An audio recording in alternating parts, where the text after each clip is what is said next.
वर्णिवेशरमणीय दर्शनं मन्दहासरुचिराननाम्बुजं पूजितं सुरु नरोत्तमैर्मुदा धर्मनन्दनमहं विचिन्तये।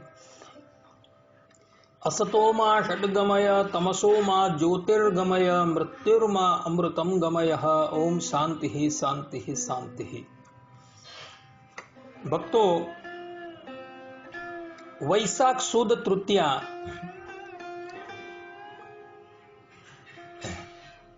आ तिथि अक्षय तृतीया नाम थी ओळखाय छे। एनु एक नाम अक्षत तृतीया पण छे अने बीजू एक नाम अखा तृतीया पण छे। आ दिवसे भगवान परशुरामनो जन्म थयो हतो, एमनु प्रागट्य थयुं हतुं। सर्वप्रथम आ तिथि जे छे तेने अक्षय तृतीया केम कहेवामां आवे छे ए बाबतनो विचार करिए तो पद्म पुराणना पाताल खंडना अध्याय 96 ની અંદર भगवान वेदव्यासजी कहे छे कि वैशाख सुद तृतीयानुं पुराण प्रसिद्ध नाम अक्षय तृतीया पण छे। आने अक्षय तृतीया एटला माटे कहे छे कि त्रेता युगमां त्रणेय वेदोमां कहेला धर्मो तथा ज्ञान अने वर्णोनी व्यवस्था वैशाख मासमां उत्पन्न थई हती अने आ दिवसथी ते व्यवस्थानो प्रारंभ थयो हतो। आने कारणे ज आ तिथिने अक्षय तृतीया कहेवामां आवे छे। आ तिथिए करवामां आवेलुं दान पुण्य स्नान तर्पण ए अनंत फल आपनार छे। भक्तो, ज्यारे आ सृष्टिनी उत्पत्ति थई त्यारे जे प्रथम त्रेता युग हतो ए त्रेता युगनी अंदर त्रणेय वेदमां कहेलो धर्म तथा ज्ञान अने वर्णोनी व्यवस्था जे छे ए वैशाख सुद तृतीयाना दिवसथी महर्षिओए अमलमां मूकेली हती अने एटले माटे आ तृतीया जे छे ए अक्षय तृतीया कहेवामां आवे छे। अने आ दिवसे स्नान छे, दान छे इत्यादिकनु अनंत फल कहेलू छे। आ तिथिनु एक नाम अक्षत तृतीया पण छे। अक्षतनो अर्थ थाय छे चोखा। अक्षत तृतीया केम कहेवामां आवे छे ए संबंधमां पण पुराणमां एक कथा छे। कहेवाय छे कि भगवान शालिग्राम रूपे जे प्रगट थया हता तेनी सेवा तुलसी दल अने विभिन्न प्रकारना पुष्पोथी करवानुं शास्त्रोमां विधान छे, परंतु ए शालिग्रामनुं पूजन अक्षत एटले के चोखाथी क्यारेय पण न करवुं एवुं विधान करवामां आवेलुं छे। परंतु वैशाख सुदी तृतीयाने दिवसे शालिग्रामनुं पूजन अक्षत एटले चोखाथी थई शके छे। वर्षनी अंदर आ एक ज दिवस एवो छे कि जे दिवसे भगवान शालिग्रामनुं पूजन तमे चोखाथी करी शको छो। अन्य दिवसोनी अंदर शालिग्रामनुं पूजन चोखाथी क्यारेय पण करी शकातुं नथी अने एटले माटे आ तिथिनुं नाम अक्षत तृतीया जे छे ए पाळवामां आवेलुं छे। आ प्रमाणेनी कथा पुराणोनी अंदर जोवा मळे छे।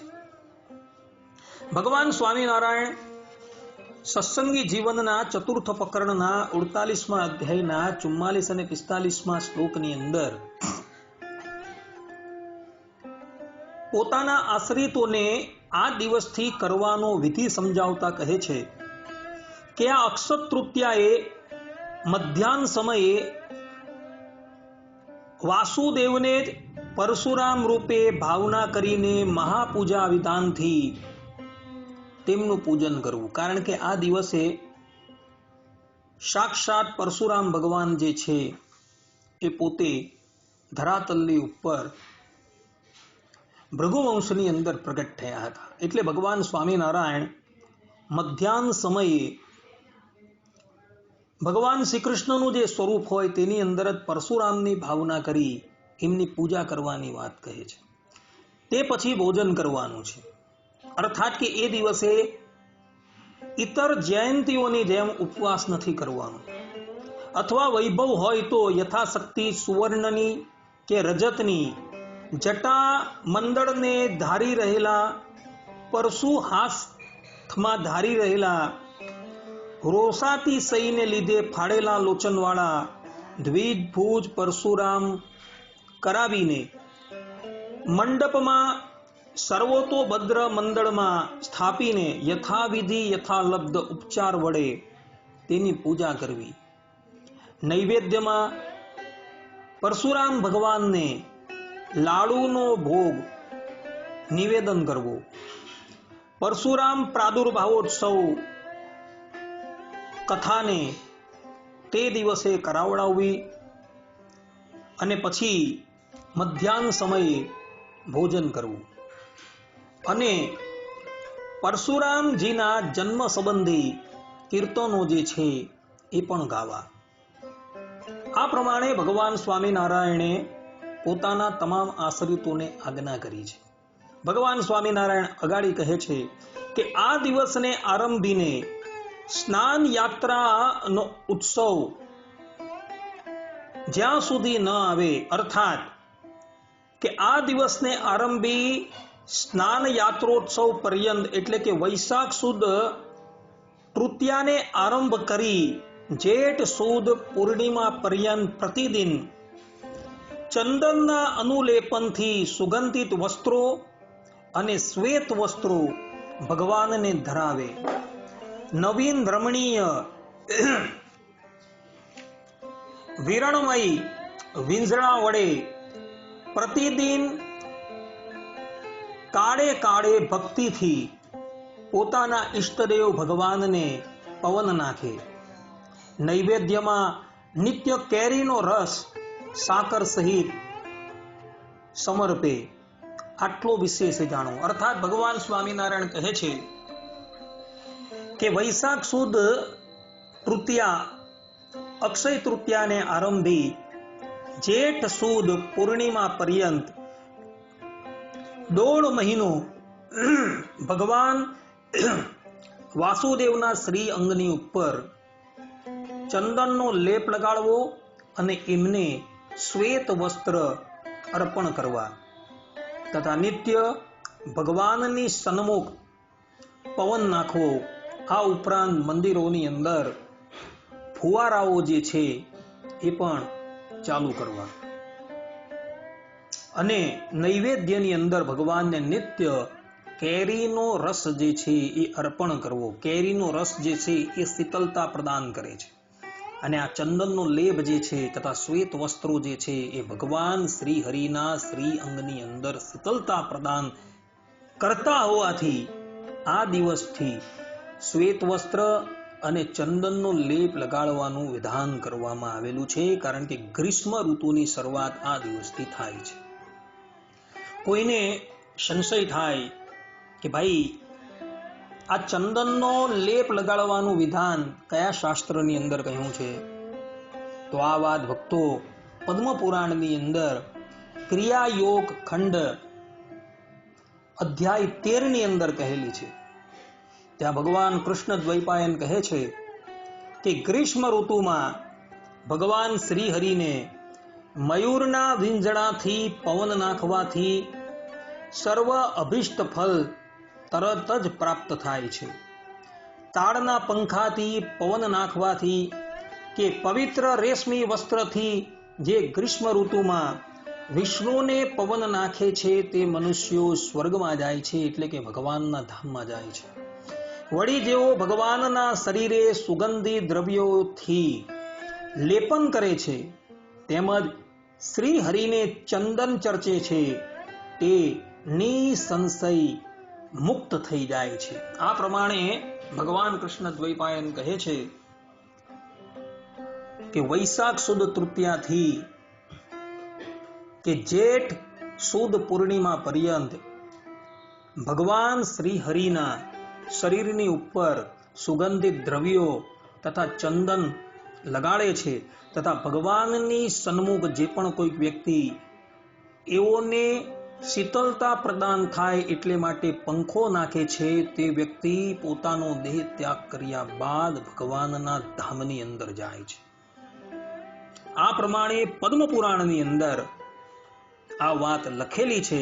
એટલે ઉદ્ધવ સંપ્રદાય, જેનું અપર નામ સ્વામિનારાયણ સંપ્રદાય છે, એ સ્વામિનારાયણ સંપ્રદાયના તમામ મંદિરોની અંદર આ દિવસથી એટલે કે વૈશાખ સુદ તૃતીયાથી લઈને જેઠ સુદ પૂર્ણિમા પર્યંત ભગવાન શ્રી હરિના સંપૂર્ણ શ્રી અંગની ઉપર ચંદનનો લેપ લગાડવામાં આવે છે અને ભગવાનની સન્મુખ ફુવારાઓ જે છે એ ચાલુ કરવામાં આવે છે અને વિંઝણાથી એમને પવન નાખવામાં આવે છે.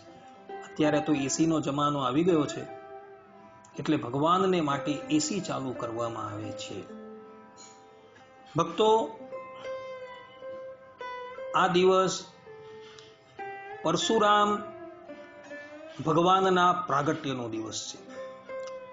માટે પરશુરામ ભગવાનના પ્રાગટ્યની કથા પણ જે છે એ પણ આપણે અવલોકન કરવા યોગ્ય છે.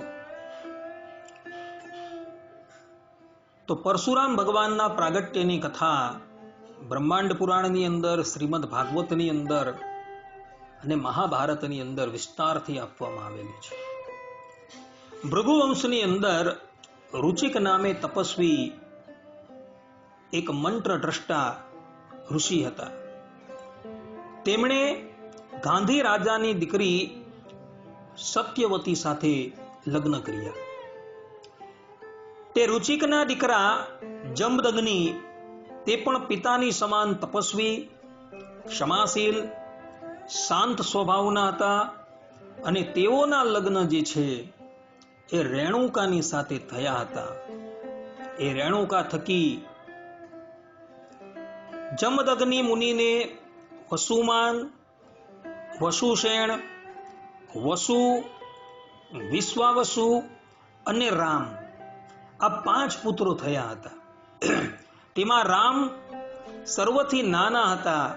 તે સ્વભાવે અતિશય ઉગ્ર હતા, છતાં પિતાજીની આજ્ઞા હર હંમેશ પાળતા હોય. પિતાજીની બ્રહ્મ શક્તિના પ્રભાવથી પણ પરિચિત હતા. જમદગ્નિ પુત્ર રામ બાળપણથી જ તેજસ્વી, પરાક્રમી અને સાહસિક હતા. તેઓને અસ્ત્ર વિદ્યા પ્રત્યે ઘણો પ્રેમ હતો. પિતા જમદગ્નિએ વિધિવત રીતે પોતાના પુત્ર પરશુરામનો યજ્ઞોપવિત સંસ્કાર કર્યો અને ત્યારબાદ એને વિદ્યા અભ્યાસ કરાવ્યો. વિદ્યા અભ્યાસ માટે પરશુરામજી કશ્યપ ઋષિના આશ્રમની અંદર જાય છે અને એમની પાસેથી સંપૂર્ણ વિદ્યાઓ પ્રાપ્ત કરે છે અને વિશેષની અંદર ધનુર્વિદ્યા પર સંપૂર્ણ પ્રભુત્વ તેઓ પ્રાપ્ત કરી લે છે. ધનુર્વિદ્યા પ્રાપ્ત થઈ ગયા બાદ ભગવાન પરશુરામ જે છે એ વિશિષ્ટ પ્રકારના અસ્ત્ર અને શસ્ત્રોની પ્રાપ્તિને અર્થે ભગવાન શંકરની આરાધના કરે છે. એમની આરાધનાથી પ્રસન્ન થયેલા ભગવાન શંકર એમની સન્મુખ પ્રગટ થાય છે અને એમને વિવિધ પ્રકારના અસ્ત્ર શસ્ત્ર પ્રદાન કરે છે અને સાથે ક્યારેય પણ નિષ્ફળ ન થાય એવું પરશુ એમને પ્રદાન કરે છે. અને પરશુ જે છે એ નિત્ય ધારણ કરવાને લઈને જમદગ્નિ નંદન રામ જે છે એવો પરશુરામ તરીકે ઓળખાવા લાગેલા. ભક્તો, એમની પાસે જે પરશુ હતું ને, એ પરશુ ક્યારે પણ કુંઠિત થતું ન હતું. જ્યારે યુદ્ધના મેદાનની અંદર એવો પરશુ લઈને શત્રુઓનો સામનો કરવા માટે ઉતરતા હતા ને, ત્યારે એમના પરશુની સામે કોઈ પણ અસ્ત્ર શસ્ત્ર ટકી શકતું ન હતું. એક સમયની વાત છે,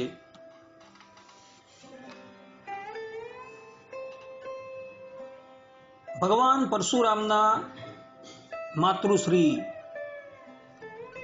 રેણુકા નદીના કિનારે જલ ભરવા ગયા હતા.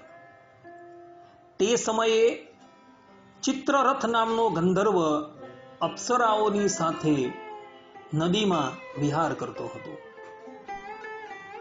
આ પ્રમાણે ચિત્રરથને વિહાર કરતો જોઈ રેણુકાજીનું મન જે છે એ કિંચિત ચલાયમાન થઈ ગયું. એ શીઘ્રાતિ શીઘ્ર જલ ભરીને આશ્રમમાં આવે છે, પરંતુ જમદગ્નિ જે છે એમની આ કુચેષ્ટા પોતાના તપોબળથી જાણી લે છે. એટલે જમદગ્નિ પોતાના જે અન્ય પુત્રો હતા, જેનું નામ વસુમાન, વસુસેન, વસુ અને વિશ્વાવસુ હતું, તેને આજ્ઞા કરે છે કે તમારી માતાનું શીશ જે છે એ કાપી નાખો. પરંતુ ચારેય પુત્ર પિતાની આ આજ્ઞા માનવા તૈયાર નથી. એટલે જમદગ્નિ ક્રોધે ભરાઈ જાય છે અને પોતાના પુત્ર પરશુરામને બોલાવે છે અને કહે છે કે તારા ભાઈઓ સહિત તારી માતાનું મસ્તક તું કાપીને મૂકી દે. પરશુરામજી પોતાના પિતાનો પ્રભાવ જાણતા હતા. શાસ્ત્રોની અંદર માતાનો વધ કરવાની સ્પષ્ટ રૂપે મનાઈ કરી છે, પરંતુ પરશુરામજી એ પોતે તેજસ્વી પુરુષ છે. તેજી યશાન દોષાય વહને સર્વભુજો યથા, જેમ ભાગવતમાં કહ્યું છે. સમર્થકો દોષ ન હોય ગોસાય, તુલસીદાસજી કહે છે. પરશુરામજી પોતાના પિતાનું સામર્થ્ય જાણતા હતા, એટલે એમણે પોતાની માતા અને પોતાના ભાઈનો વધ કરી દીધો, જેને લઈ એમના પિતા જમદગ્નિ જે છે એ અતિશય પ્રસન્ન થયા અને પરશુરામને કહે છે કે બેટા,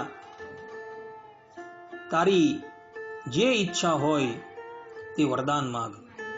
ત્યારે પરશુરામજી વરદાનના રૂપમાં માગે છે કે મારી માતા અને મારા ભાઈઓ જે છે એ ફરીવાર જીવિત થઈ જાય, તેઓને અમે જે કૃત્ય કરેલું છે એનું જ્ઞાન ન રહે, મારી માતા માનસિક પાપ દોષથી મુક્ત રહે. આ પ્રમાણેનું વરદાન તમે મને આપો અને યુદ્ધની અંદર મારો સામનો કોઈ પણ ન કરી શકે. આ પ્રમાણે વરદાન માંગ્યું અને જમદગ્નિએ એ વરદાન જે છે એ એમને પ્રદાન કર્યું. અને જ્યાં વરદાન પ્રદાન કર્યું ત્યાં જ એમની માતા રેણુકા અને એમના ભાઈઓ જે છે એ જીવિત થઈ ગયા. ભક્તો, પરશુરામ ભગવાન એ ભગવાનના આવેશ અવતાર છે. શાસ્ત્રોની અંદર ભગવાનના મુખ્ય અવતાર અને ગૌણ અવતાર એટલે કે અમુખ્ય અવતારનું વર્ણન કરવામાં આવેલું છે. મુખ્ય અવતાર એને કહેવામાં આવે છે કે અક્ષરધામના અધિપતિ સાક્ષાત પરબ્રહ્મ પરમાત્મા સજાતીય દ્વિતીય રૂપ ધારણ કરીને જ્યારે ધરાતલની ઉપર પ્રગટ થાય ત્યારે એને ભગવાનનો મુખ્ય અવતાર કહેવામાં આવે છે. અને જ્યારે અક્ષરધામની અંદર રહેલા જે મુક્તો જે છે એ મુક્તોની અંદર ભગવાન પોતાના ઐશ્વર્યથી અથવા તો શક્તિથી કે સ્વરૂપથી પ્રવેશ કરે અને ત્યારે જે ધરાતલની ઉપર ભગવાનનું પ્રાગટ્ય થાય એને ભગવાનનો અમુખ્ય અવતાર ગૌણ અવતાર કહેવામાં આવે છે, આવેશ અવતાર કહેવામાં આવે છે. આ વાત રઘુવીરજી મહારાજે હરિવાક્ય સુધા સિંધુની અંદર પંચાળાના 6ઠ્ઠા વચનામૃતની ટીકાની અંદર અર્થાત કે સેતુમાલા ટીકાની અંદર આ વાત લખેલી છે. એટલે પરશુરામજી એ ભગવાનના આવેશ અવતાર છે કે પરબ્રહ્મ પરમાત્મા જે છે એમણે પોતાના સ્વરૂપથી પરશુરામજીની અંદર પ્રવેશ કરેલો હતો અને એનો જીવ ભાવ જે છે દબાવી દીધો અને એના સ્થાનની ઉપર પરબ્રહ્મ પરમાત્મા પ્રગટ થઈ ગયા. જ્યાં લગીન એની અંદર પરબ્રહ્મ પરમાત્માનો આવેશ હતો ત્યાં લગીન એનું પૂજન કરી શકાય, ભજન કરી શકાય, એમની ઉપાસના કરી શકાય. પરંતુ રામા અવતારની અંદર ભગવાન શ્રી રામ જે સાક્ષાત પરબ્રહ્મ પરમાત્માના અવતાર હતા, એમણે જ્યારે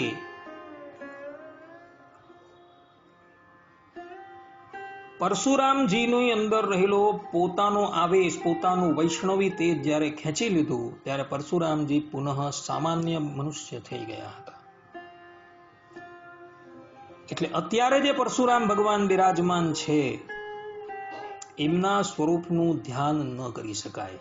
આ વાત સાંડિલ્ય સૂત્રની અંદર એ સાંડિલ્ય સૂત્રની જે ટીકા નિત્યાનંદ સ્વામીએ કરેલી છે અને એ ટીકાની ઉપર ભાષ્યની રચના એમના શિષ્યએ કરેલી છે, તો એની અંદર આ વાતની સ્પષ્ટતા એમણે કરેલી છે કે આવેશ અવતાર જે છે એનું ક્યારેય પણ ધ્યાન ન કરવું કે ઉપાસન ન કરવું. ભગવાનના જે મુખ્ય અવતાર જે છે તેનું જ ધ્યાન કરવું અને એની ઉપાસના કરવી. જ્યાં લગીન એની અંદર ભગવાનનો આવેશ હતો ત્યાં લગીન ધ્યાન ઉપાસના કરી શકાય, પરંતુ આવેશ દૂર થતા એ પુનઃ મનુષ્ય થઈ જવાથી એનું ધ્યાન ઉપાસન ન થઈ શકે. એક સમયની વાત છે, હૈહત વંશી કાર્તવીર્ય અર્જુન વનની અંદર આખેટ કરવા માટે આવેલો હતો અને ફરતા ફરતા એ જમદગ્નિ ઋષિના આશ્રમ પર આવે છે. ચક્રવર્તી સમ્રાટ પોતાના આશ્રમ પર પધાર્યા એટલે જમદગ્નિ જે છે એ એનો રાજોતિત વૈભવ દ્વારા આતિથ્ય સત્કાર કરે છે. સહસ્ત્રાર્જુન વિચારવા લાગ્યો કે હું સપ્તદ્વીપવતી પૃથ્વીનો એક છત્રી શાસક છું, છતાં પણ મારું ઐશ્વર્ય જે છે એ આ ઋષિના ઐશ્વર્યની અગાડી તો નગણ્ય છે. એમણે કેટલી ઉત્કૃષ્ટતાથી અને કેટલા વૈભવથી અમારો આતિથ્ય સત્કાર કર્યો.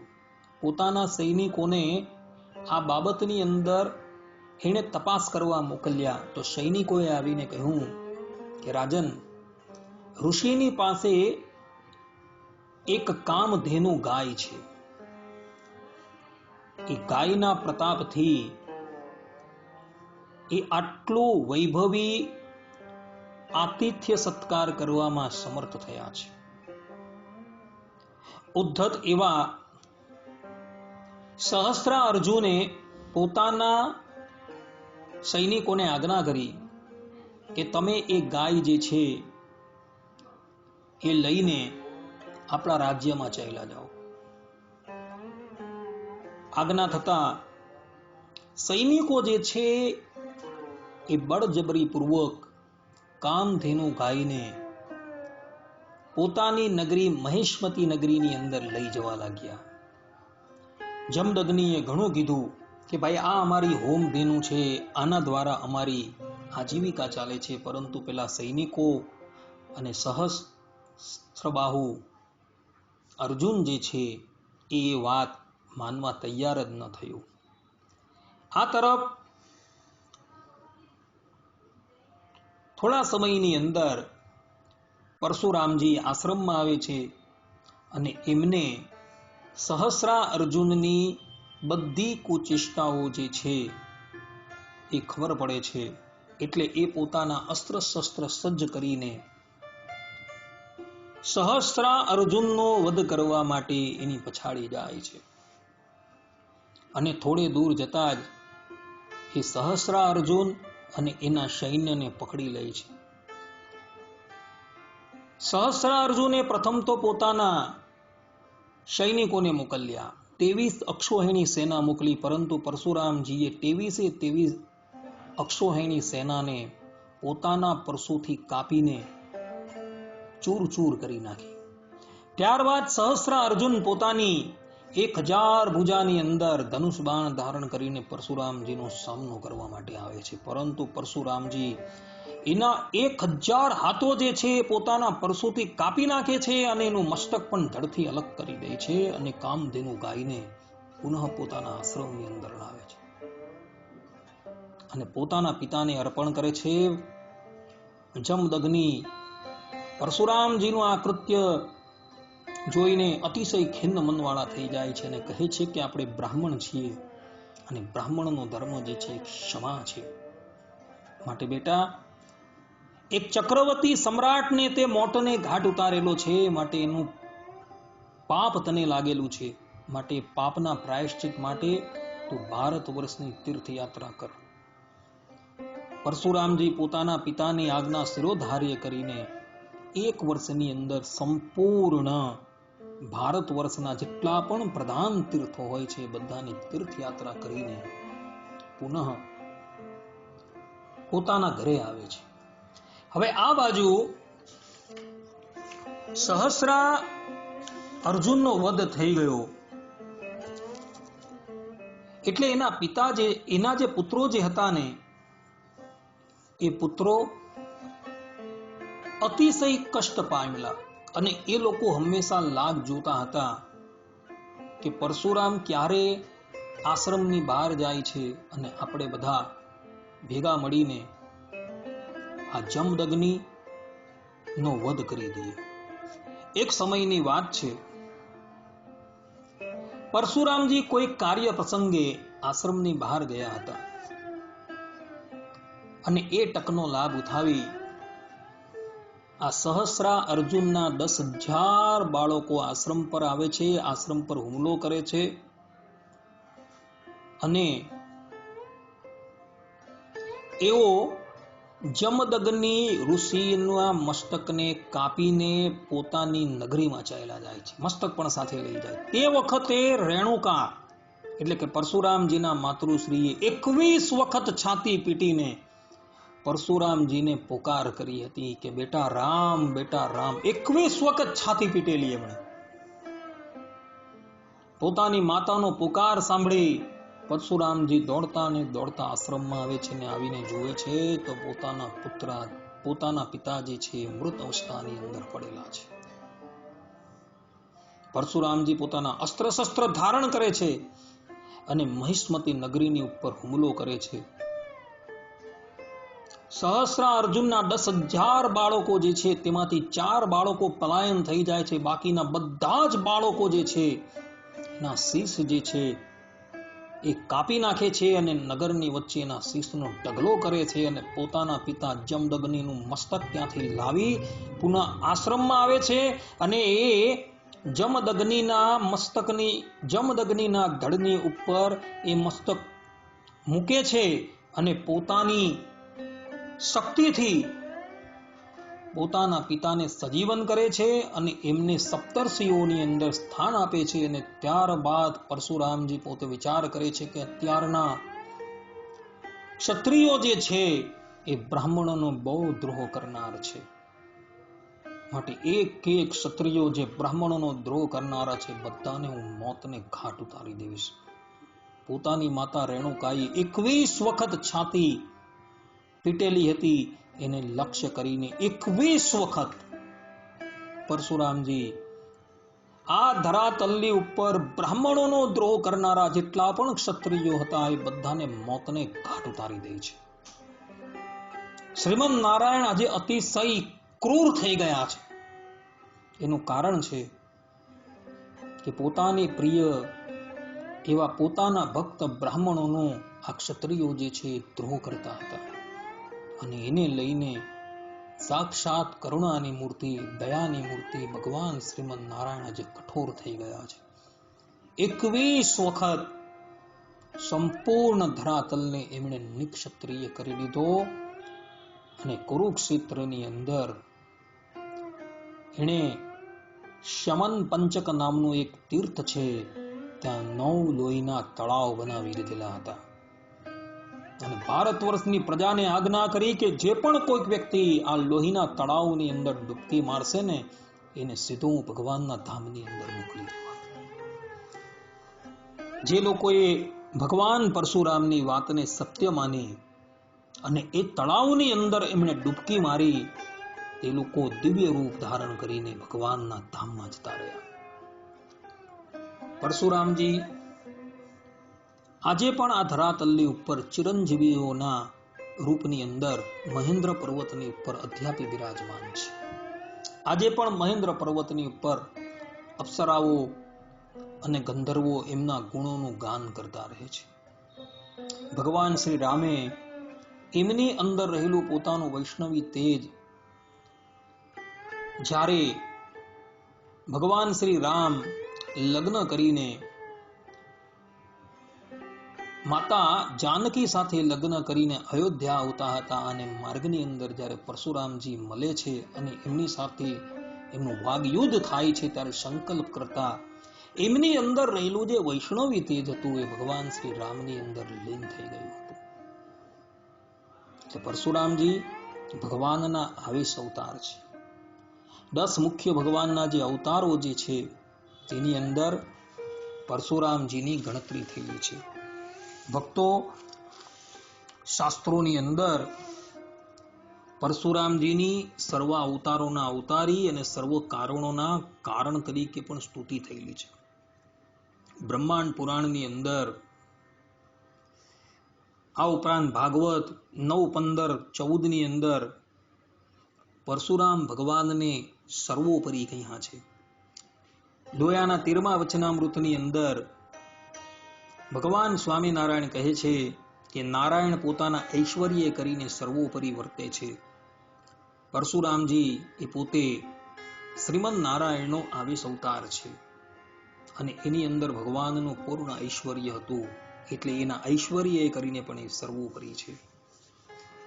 શાસ્ત્રોની અંદર નારદ પુરાણની અંદર સ્પષ્ટ રૂપે નારદજી કહે છે રામકૃષ્ણાદિ રૂપાણી પરિપૂર્ણાની સર્વદા, કે રામકૃષ્ણાદિ ભગવદ રૂપો છે તે સર્વદા પરિપૂર્ણ છે. અહીં આદિ શબ્દ કહેવાથી પરશુરામ અવતારને પણ ગ્રહણ કરવાનું છે કે પરશુરામ ભગવાન જે છે એ પણ સાક્ષાત પૂર્ણ ઐશ્વર્યથી સંપન્ન છે. પદ્મ પુરાણની અંદર ઉત્તરખંડના અધ્યાય 46 ની અંદર પરશુરામ ભગવાનને સર્વ અવતારના અવતારી કહ્યા છે અને ત્યાં સર્વ અવતારના અવતારી તરીકે એમનું સ્તવન થયું છે. જ્યાં લગીન એની અંદર વૈષ્ણવી તેજ હતું ત્યાં લગીન એ સર્વ અવતારના અવતારી હતા, પરંતુ જ્યારે એમાંથી વૈષ્ણવી તેજ ભગવાન શ્રી રામે પુનઃ લઈ લીધું, પરશુરામજી પુનઃ એક સામાન્ય બ્રાહ્મણ થઈ ગયા હતા. એટલે જ્યાં લગીને વૈષ્ણવી તેજ હતું એની અંદર ત્યાં લગીન એની ભક્તોએ સર્વ અવતારના અવતારી તરીકે સ્તુતિ કરેલી છે. આવા આ પરશુરામ ભગવાનનું પ્રાગટ્ય આ અક્ષય તૃતીયાને દિવસે થયું હતું. એટલે માટે આ દિવસ આપણે પરશુરામ જયંતીના રૂપમાં મનાવીએ છીએ. ભક્તો, આ દિવસે આપણે ઉપવાસ નથી કરવાનો. આ દિવસે કેવલ ને કેવલ આપણે આનંદ અને ઉલ્લાસ દ્વારા પરશુરામ ભગવાનની જન્મ જયંતિ જે છે એ મનાવવાની છે.